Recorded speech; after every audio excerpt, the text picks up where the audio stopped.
نحمده ونصلي على رسوله الكريم بسم الله الرحمن الرحيم আমরা আল্লাহর বরকতময় নাম নিয়ে শুরু করছি, তার প্রশংসা করছি এবং তার যেমনি প্রশংসা করা উচিত ঠিক তেমনিভাবেই তার মহিমা ঘোষণা করছি। আমরা তার প্রেরিত সকল সম্মানিত রাসূলদের উপর শান্তি ও রহমত বর্ষণের জন্য প্রার্থনা করছি, যার মধ্যে রয়েছেন সর্বশেষ ও সর্বশ্রেষ্ঠ নবী মুহাম্মদ সাল্লাল্লাহু আলাইহি ওয়াসাল্লাম। আজ ১৪৪৭ হিজরির পবিত্র রমজান মাসের ২৬তম রাতে আমার জন্মভূমি ক্যারিবিয়ান দ্বীপ ত্রিনিদাদের ইসলামিক ব্রডকাস্টিং নেটওয়ার্ক IBN-এর স্টুডিও থেকে আপনাদের জানাচ্ছি আসসালামু আলাইকুম ওয়ারাহমাতুল্লাহি ওয়াবারাকাতুহ। আজ রাতে আজ ভোরে বা রাতে আমার একটা সমস্যা হয়েছে। সমস্যাটা হলো, আমি আজ ভোরে কিছু লিখেছিলাম, কিন্তু এখন আমি আমার নিজের হাতের লেখাই চিনতে পারছি না। আজকের রাতের জন্য যে পারাটি নির্ধারিত, আমি জানি তা সূরা মুজাম্মিল দিয়ে শেষ হয়, কিন্তু এর শুরুটা যে কি তা আমি ধরতে পারছি না। তবে এরপর আসে সূরা হাক্কা, সূরা মাআরিজ এবং সূরা নূহ। যাই হোক, এই হল ২৬তম রাতের পারা এবং আমরা এখন কোরআন তিলাওয়াত থেকে কোরআন অধ্যয়নের দিকে পা বাড়িয়েছি। আমরা কোরআনের সেই আয়াতগুলো নিয়ে আলোচনা করছি যেখানে রমজানের রোজার কথা বলা হয়েছে। হে ঈমানদারগণ, তোমাদের ওপর রোজা ফরজ করা হয়েছে, যেমন ফরজ করা হয়েছিল তোমাদের পূর্ববর্তীদের ওপর, যেন তোমরা তাকওয়া অর্জন করতে পারো। এবং আপনারা একটি নির্দিষ্ট সময়ের জন্য রোজা রাখছেন, আইয়ামাম মাদুদাত, নির্দিষ্ট কয়েকদিন। রমজান মাস হল রোজার মাস। আল্লাহ বলেন, শাহরু রমাদান আল্লাযী উনজিলা ফীহিল কুরআন, রমজান মাস যে মাসে কুরআন অবতীর্ণ হয়েছে।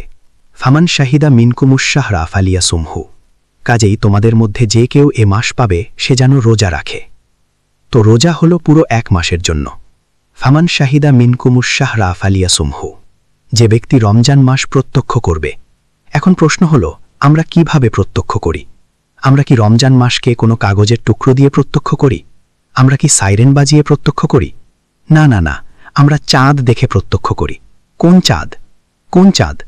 বৈজ্ঞানিক আর গাণিতিক হিসাব নিকাশ দিয়ে তৈরি করা কোনো লুনার ক্যালেন্ডারের চাঁদ না। যদি সেটাই আপনাদের নতুন ধর্মের রোজা হয়, যে আপনারা আমাদের নবীর অনুসরণ করেন, তবে সেটা আপনাদের ধর্ম। আমাদের ধর্ম আপনাদের থেকে আলাদা।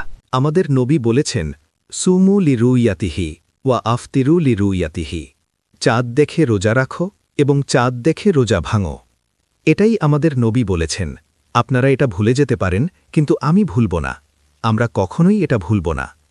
তিনি বলেছেন, যখন তোমরা চাঁদ দেখবে।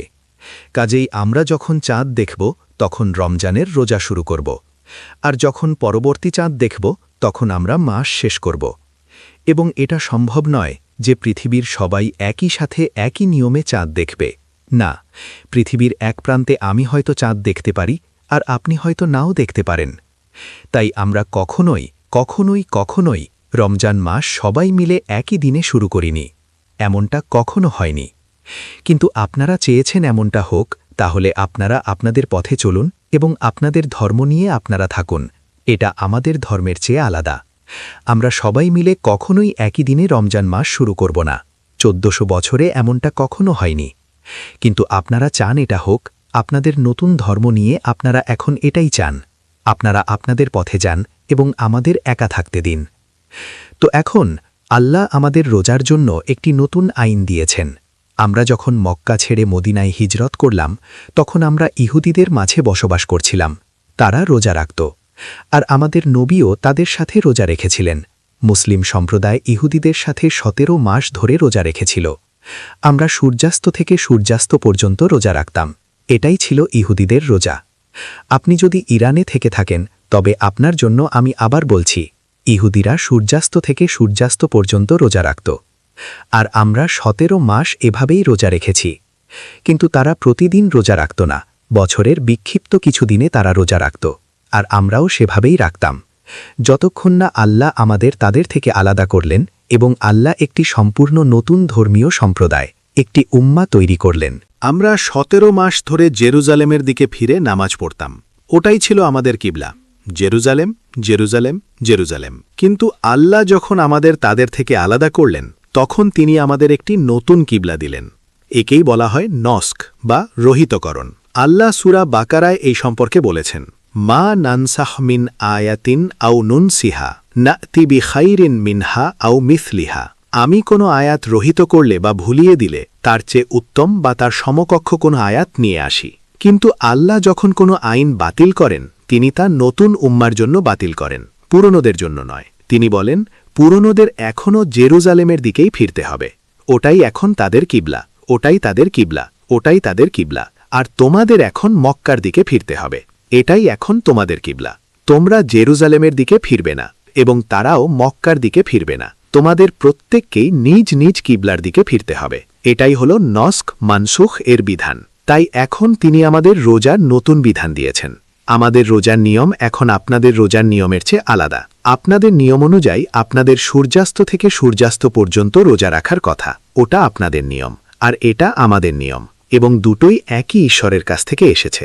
তাহলে এই ফালতু কথা কোথা থেকে এলো যে নস্ক বা রহিতকরণের বিধান মানে হল কুরআনের কিছু আয়াত কুরআনেরই অন্য আয়াতকে বাতিল করে দেয়? কোন ডাস্টবিন থেকে এই আবর্জনা বা বাজে কথাগুলো এসেছে? কিয়ামতের দিন পর্যন্ত অপেক্ষা করুন। আপনি কুরআনের শিক্ষক নন, আল্লাহ নবীকে পাঠিয়েছেন কুরআন শেখানোর জন্য। ওয়াইউআল্লিমুহুল কিতাব, এবং তিনি তাদের কিতাব শিক্ষা দেন। আল্লাহ নবী মুহাম্মদ সাল্লাল্লাহু আলাইহি ওয়াসাল্লামকে পাঠিয়েছেন কুরআন শেখানোর জন্য। তিনি আপনাকে পাঠাননি, তাকে পাঠিয়েছেন।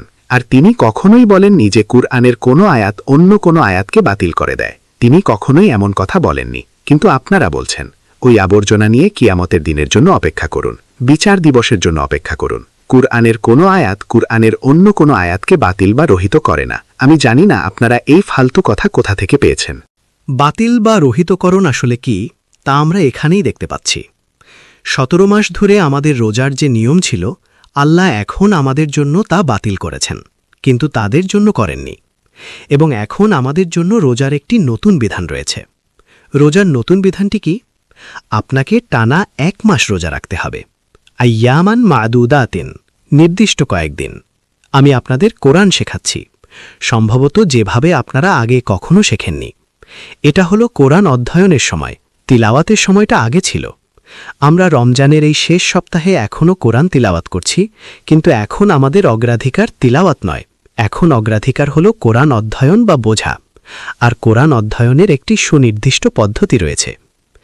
দ্বিতীয়ত, আপনাদের রোজা আর সূর্যাস্ত থেকে সূর্যাস্ত পর্যন্ত হবে না, না না না, আপনারা ভোর থেকে সূর্যাস্ত পর্যন্ত রোজা রাখবেন। যখন আল্লাহ বলেন, হাত্তা ইয়াতাবাইয়ানা লাকুমুল খাইতুল আবিয়াদু মিনাল খাইতিল আসওয়াদি মিনাল ফাজর, রমজানের রাতে পানাহার করো যতক্ষণ না রাতের কালো রেখা থেকে ভোরের শুভ্র রেখা স্পষ্টরূপে তোমাদের কাছে ধরা পড়ে। উহিল্লা লাকুম জাইলাতা সিয়ামের রাফাথু ইলা নিসাইকুম, রোজার রাতে তোমাদের স্ত্রীদের সাথে সহবাস তোমাদের জন্য হালাল করা হয়েছে। আল্লাহ পৃথিবীতে আমাদের কিছু আনন্দ উপভোগের সুযোগ দিয়েছেন। একজন পুরুষের জন্য নারীর সঙ্গ পাওয়ার চেয়ে বেশি আনন্দদায়ক আর কোনো কিছু নেই। একজন নারীর জন্য পৃথিবীতে পুরুষের সঙ্গ পাওয়ার চেয়ে বেশি আনন্দের কিছু নেই। বৈধ ও হালাল উপায়ে একে অপরের সাথে মিলিত হওয়া, পরস্পরকে আলিঙ্গন করা। রোজার রাতগুলোতে এটি এখন আপনাদের জন্য হালাল করা হয়েছে। আর তারপর তিনি বলছেন, সুম্মা আতিম্মুস সিয়ামা ইলাল্লাইল, তারপর তোমরা রাত পর্যন্ত রোজা পূর্ণ করো। আপনারা সেই নির্দিষ্ট সময়ে রোজা শুরু করবেন এবং রাত পর্যন্ত তা চালিয়ে যাবেন। আল্লাহ যখন বলেন যে আপনাদের রাত পর্যন্ত রোজা চালিয়ে যেতে হবে, তখন এর মানে কি? ইনশাল্লাহ আগামীকাল রাতে আমরা এই প্রশ্নের উত্তর দেব। আল্লাহ আমাদের এমন মানুষ হিসেবে কবুল করুন যারা সর্বদা রমজানের রোজা রাখবে। আপনি যদি রোজা না রেখে থাকেন, তবে দয়া করে দয়া করে দয়া করে নিজের পথ পরিবর্তন করুন এবং আমার কথা শুনে থাকলে রোজা রাখা শুরু করুন। ধন্যবাদ। ওয়াসসালামু আলাইকুম ওয়া রাহমাতুল্লাহি ওয়া বারাকাতুহু।